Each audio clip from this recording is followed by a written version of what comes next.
It's my pleasure to introduce John McLeod. John co-founded JB Ware Philanthropic Services and is a board member of Philanthropy Australia. John's going to give us a sneak peek of a research report that JB are developing in partnership with Philanthropy New Zealand. John McLeod, everybody.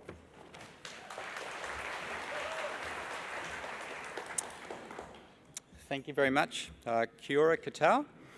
We're very proud to be partnering with Philanthropy New Zealand to do this report.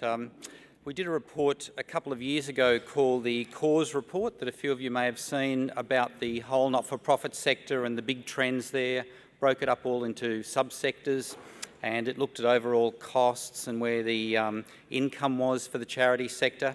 And when we talked to charities, still the very first question we got was, so where can we get more money? Where can we get more donations? So we thought, let's do a separate report just around what are the trends in philanthropy, and that's what this support report looks at. So I thought we'd start with, not that, but that, looking at, for the overall sector, the for-purpose sector, where the income comes from. And the sizes of the boxes are proportionate to the value of the dollars.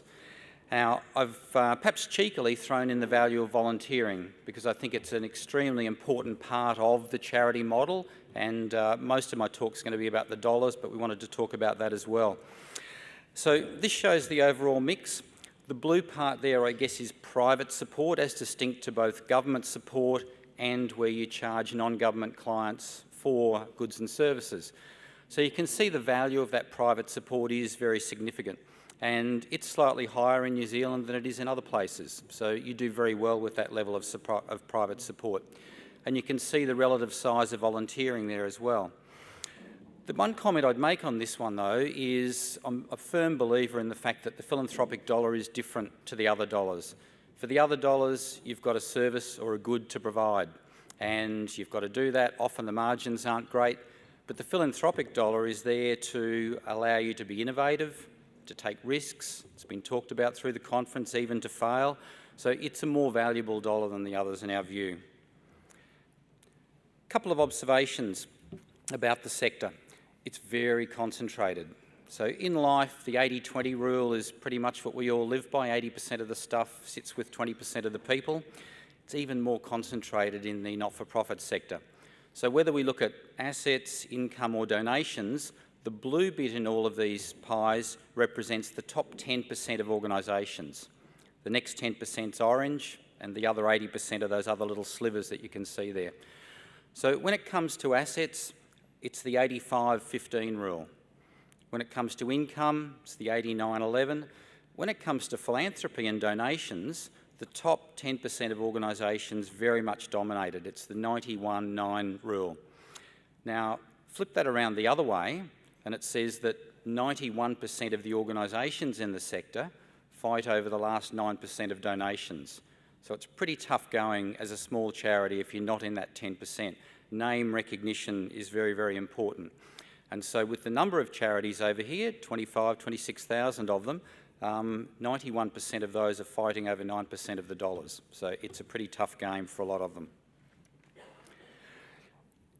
This looks at the breakup of philanthropy over here. Now, I've still somewhat cheekily got volunteering in this mix, just to again highlight the importance of that to the model. I'm not going to go through all of the details. You can read those up here, and when the report's out in full, you can get a much better numerical picture of all of this. But the overall thesis of the report is that each bit of this pie is growing at quite different rates. Some are struggling, some are doing brilliantly. And each bit of the pie generally gives to quite different causes. So the thesis is some causes over the next 10 years with that different growth rate are going to do extremely well. Some are going to start to struggle, and I'll have a look at that towards the end as to just which ones are looking to do well and which ones might well struggle. The only ones I'm going to focus on today are the bequests, high net worth giving, and the mass market. So I'm going to start with that mass market first, and in that what I mean is the volunteering, so that's a large number of people doing things, and it's the top two parts of the segment from midday down to around 4 p.m. So the mass market donations, the blue bits where they claim a tax deduction or a tax credit, the orange bits where they still donate but they don't get a tax credit. So that mass market is a very big part of the pie. The slightly sad story is the trends there aren't great. So if we look here at the line, it's the proportion of people who claim a tax credit for donations in their returns, and the dots are the proportion of the population who volunteers. Both of those are heading down. Now, it's not just a New Zealand problem, that's a global problem. If I showed you the same numbers for Australia, they look identical. If I showed you for the States, it looks identical. The UK is identical. And a lot of it is pressures. It's cost of living pressures. On volunteering, it's time pressures. It's regulations. It's harder to volunteer these days, both with time and with the working with children checks, OH&S, all that, all good things, but it's making it harder, and so we're getting a lesser proportion volunteering. And I've got to say, for every institution, from governments to business and charities, trust in the market has gone down, or trust in the population has gone down. Seems to have bottomed out for charities very recently, which is good, but it's certainly lower than it has been. So one of my call-outs here, and you can see the call-outs in the red, is a national generosity campaign. The only way to turn this around is peak bodies getting together, talking about it. So we're talking about Philanthropy New Zealand, we're talking about volunteering, we're talking about peak charity groups. Let's not make it a competition for that dollar. Let's get together and try and turn the whole conversation around. That's been done somewhat successfully in some places. Canada's had a pretty good go at it. We've put a submission in. We've got an election tomorrow in Australia. That's why I'm here this week. I'm not flying back until after the election. I have voted, but so we have put that in through my Philanthropy Australia hat as a submission to both sides that we want to try and get that started over there. And I think an important element is we need to add the angle of what's in it for me if the charity sector does well. We already make the emotive asking case of the need. We do that pretty well, and we do it as individual charities, but we don't put the case in there of why my life is better if the education, the hospitals, the art galleries, everything else is working well. I think that's an important part of the conversation. So I've given you all the bad news. On to the good news. More of us are dying. So that's fantastic. So as a charity and a recipient of money, the more people who die and the more bequests, the better it is. This chart here looks at census data, and it looks at the numbers of people in each age group from 1961 to now. So you can really clearly see the baby boomer bubble moving through there. At the moment, 33,000 people die in New Zealand each year. 1.4% of their estates are left to the charity sector.